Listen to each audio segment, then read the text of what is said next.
તો જય માતાજી મિત્રો, તમે આ વિડીયોને લાઈક નહીં કરો તો ચાલશે, પણ વિડીયોને શેર એટલો કરી દેજો ત્યાંથી આ પરિવારનું એક ઘર બની જાય અને તેમને આગળ પાછળ કોઈ નથી. આ તેમનો દીકરો છે અને આ તેમની મમ્મી છે અને આ એમની મમ્મી છે, એમને આગળ પાછળ કોઈ નથી. તો મિત્રો એમને રહેવા માટે એક ઘર બની જાય અને એમને કમાવાવાળું પણ કોઈ નથી.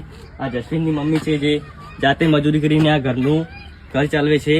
તો મિત્રો તમે આ વિડીયોને એટલો શેર કરજો અને ખજૂરભાઈને મેન્શન કરી દેજો ત્યાંથી ખજૂરભાઈ સુધી આ વિડીયો પહોંચી શકે.